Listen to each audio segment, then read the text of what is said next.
So, my new favorite Deltarune boss arrived in the Chapter 3 and 4 release, being the awesome and challenging fight with the Knight. I think it's super awesome when games let you fight a super powerful enemy that's meant to be fought later, but let you see how far you can make it.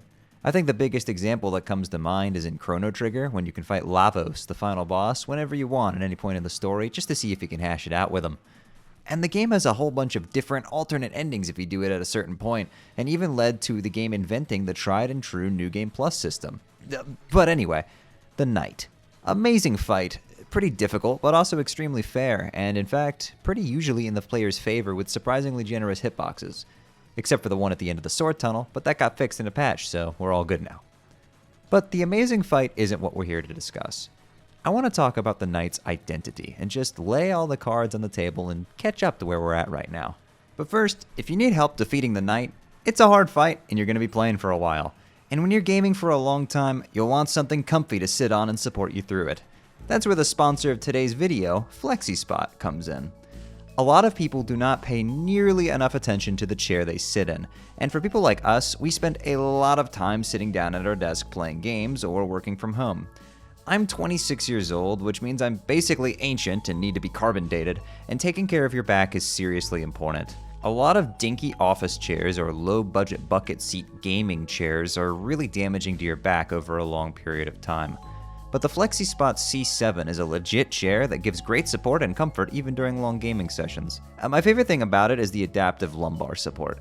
I've been using a chair with this for a bit now, and it's genuinely improved my back soreness that I used to constantly have every day. The lumbar support automatically conforms to your back as you move around, which is useful for body shapes of various sizes, as well as when you inevitably move around or lean back. Speaking of leaning back, the chair reclines to 128 degrees and even has a footrest so you can kick back when you're binging all of my YouTube videos. The C7 has a 30-day return policy, so you can try it, and if you don't like it, you can return it and have a completely risk-free trial. There's also a 10-year warranty for direct replacement for damaged parts. So if you want to try out the FlexiSpot C7, make sure to use my exclusive code C750 to enjoy a $50 discount. Again, that's code C750 to get a $50 discount on the FlexiSpot C7. Thank you to FlexiSpot for supporting the channel. So, the new chapters kind of helped narrow everything down in scope a bit.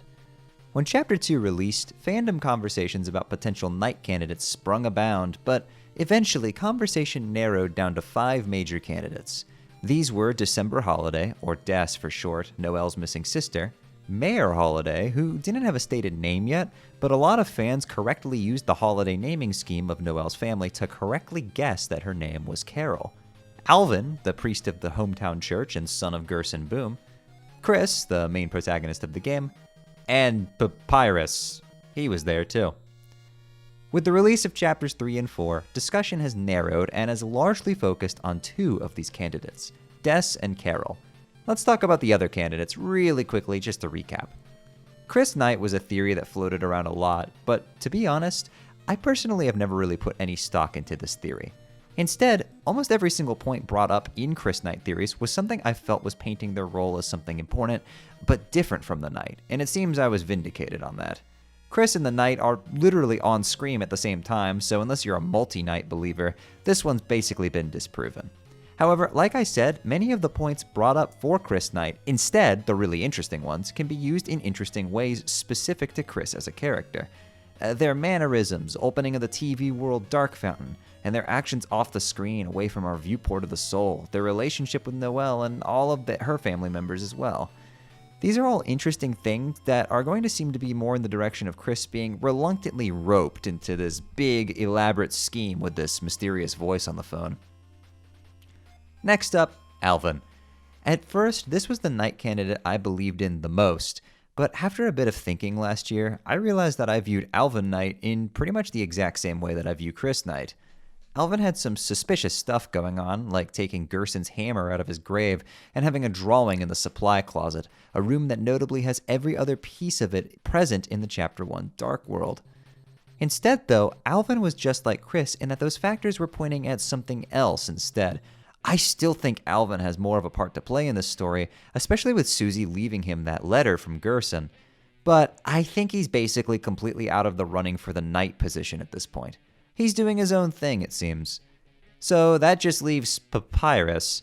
Technically, this hasn't been disproven yet, but this theory has always been just more of a fun, goofy one that's kind of hanging on by a thread. If it ends up happening, well, awesome, but I highly doubt it. Still, rule of funny prevails.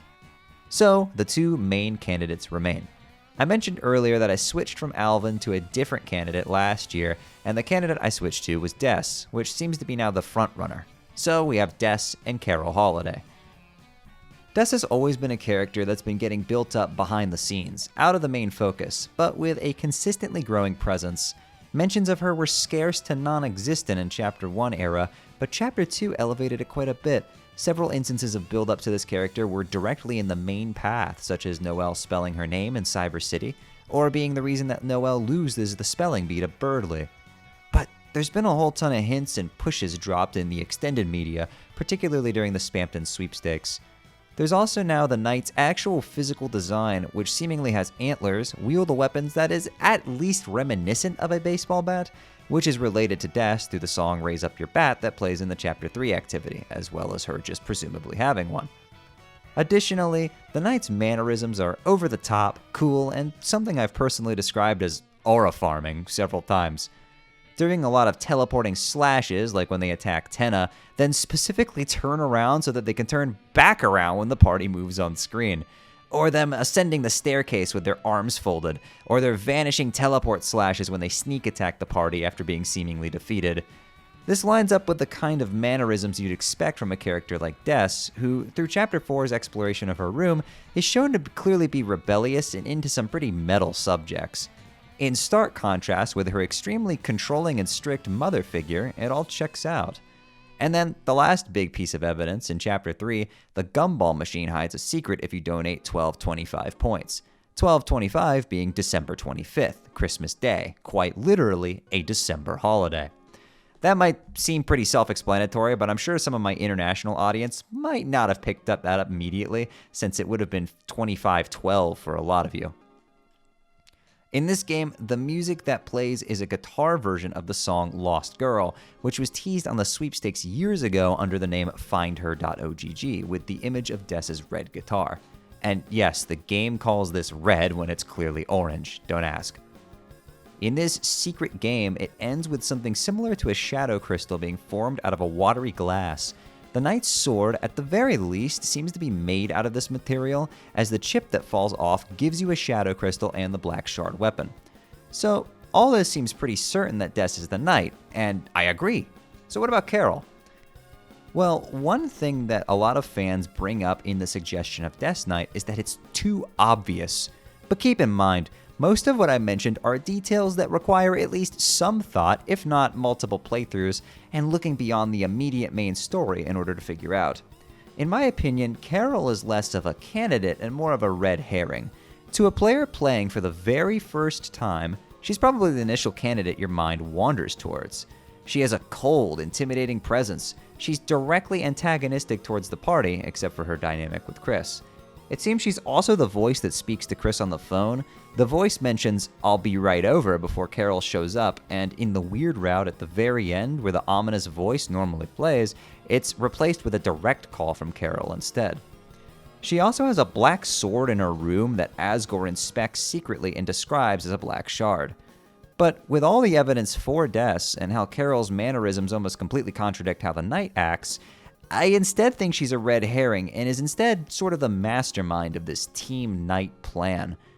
She seems to be working with the knight and also roping Chris into it somehow, who seems like they're only getting along with it out of obligation to this promise that's mentioned at the end of the chapter. My own personal speculation is that Chris felt somehow responsible for Des disappearing and agreed to help out of guilt. I think there's a lot of potential manifestations of Chris's guilt in the game, such as the device friend, who seems to be Deltarune's version of something from Amori, and if you know anything about that game, you know exactly what I mean here. But I won't be talking about spoilers for that game in this video. Now, as for why they're working together and what the end goal here is, I can't really say. But that's my current synopsis of the situation. Des is the front-running candidate, who I personally believe is the knight, and Carol has a whole bunch of stuff going on, but I believe her to be a red herring, and instead involved in a different way. But they're the two candidates that have survived the new details shown in Chapter 3 and 4, in my opinion. I guess Papyrus is also there too. I hope you guys enjoyed this video. I know it's a little different than what I normally do, but if you liked, leave a comment and let me know if you want more content like this from me. I hope you have a wonderful night, and thanks for watching.